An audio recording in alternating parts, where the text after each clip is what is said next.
Garip Seyahat filmideki en güçlülerinin tiziliş tertibi Peygamber. Yani aldığın 10 urundaki en güçlüler qaysi? 5. urun turduğunu biz aldığın gün degen avvallik suara bu sıtvanın kuludaki ak kaşteşi lonqa.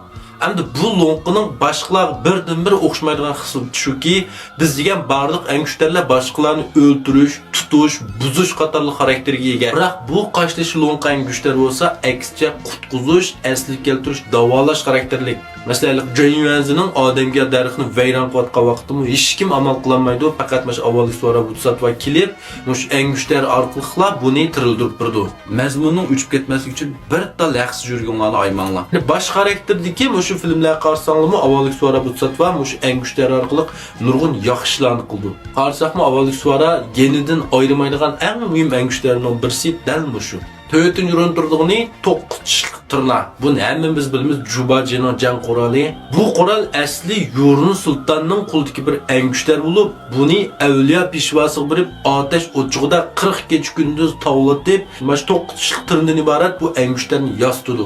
Bunun ağırlığı 5480 jing deydi. Bu aynı vaqtda Jubaji sarlashkari bo'lib 80 bin kişilik so'q qo'shinni boshqargan vaqtda Yurun Sultan mushuni so'qqigan. G'arbki nomaklish jarayonida bu qarsangiz Jubaji buni qat'iy yendan ayirmaydi.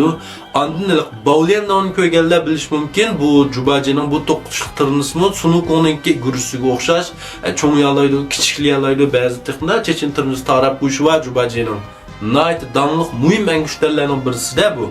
Meni Guanju qo'llab mazmunning davomini anglang.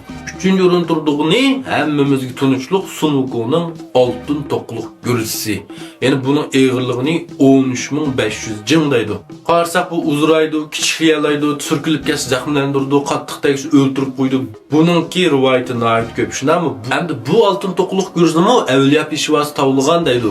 Shunaqmi endi bu oltin to'qliq gursini bak ortiqcha maqtab ketmasakmi, karomatining qandaqligi, qanchalik dangliqligini hammamiz bilamiz. Bu payg'ambarda 3. o'ringa dizildi.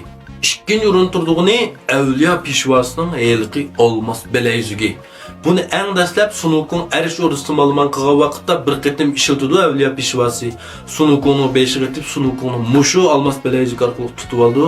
Keyin elqi kallalvas diye bu kallı diyorlar. Jingning qashir kelgan vaqtda asli bu Avliya peshvasining minadigan bir kurs bo'lib, mushu olmas belayzugni o'g'irlab tushib, ziminda alvas tutib oldi. Qarsanglar har qanday bir Avliya amdiyaning qurollarini dam tatib akirkitdi. Sunukuni gursdaymiz, Nurjonning elqi nayzlari deymiz. Hech kimning angushlari saqlanmaydi. Endi bu olmas belayzugning qanchalik yomonligini mushularni ko'rgan kim his qildik qamamiz. Shundaqmi? Oxirida mana Avliya peshvasi uzikib ketmigicha hech kim tankilamay qoldirmishadi. Bununsiga asar qarasaqmi, nurg'ulg'an bu en güçler jang qurollarining hammasini mush Avliya peshvasi otash o'chig'ida tavlagan. Shuning uchun albatta uzik tolgan vaqt eng yomon, eng qaltis narsani tavlaydi-da. Shunaqmi? Birinchi o'rin turdig'ini bo'lsa An-Nasr Teg'i. Yani Wu Xingshan. Bu Amitabh Buddhaning en yaman, en qaltis quroldan birisi deydi. Sunukun yengish uchun amal yo'q mash qurolni ishlatdi deydi. Qarsaq bu tog'ning shaklimi shu Amitabh alqan gumbusdak shu 5 barmoqning shakli chiqqashqa Wu Xingshan yani An-Nasr Teg'i deb shunday qolgan. Qaranglar, Sunukun shuncha yomon sehr karomatga ega turib, bu tog'ning ostida 500 yil yotdi. 500 yil besib qo'yaldi bu Sunukunni. Shuning uchun bu payg'ambarda birinchi o'ringa tizildi. Bundaqda Sunukun Mishq An-Nasr Teg'ining ostidagi vaqtda Pasha chivin qushqashlarga o'zgarib uchib chiqib ketmadi. Garip Seyahat, ushbachalik haqida qissa, suv bo'yida qizdirabaq tush qatorliq mazmunlarim davomli yangilanib turdi. Yoqtirgan do'stlar, Guanju qo'lishni unutib qolmanglar. Endi bugun do'stlarga tavsiya qildig'im Amerikadagi eng olqishga erishgan kitob So'ralmalikni tashlang. Kitobning avtori Edwin Bliss, Amerika. Kitob so'ralmalikni tashlash, pozitsiyan to'g'irlash, izchillikni saqlash qatorliqlarda ro'shan ko'rsatma berdi. Yani kitobda pozitsiyan to'g'irlash, harakat planini turg'izish, mag'lub bo'lishdan qo'rqish, ro'yaltini o'zgartirish qatorliq psixik jihatdagi bilimlarni nihoyatda ko'p. Kitobning bahsi aral 15 go'y soni cheklik. Yoqtirgan do'stlar, chuchvan kirib setvelinglar yoki funso chunga kiringlar. Rahmat.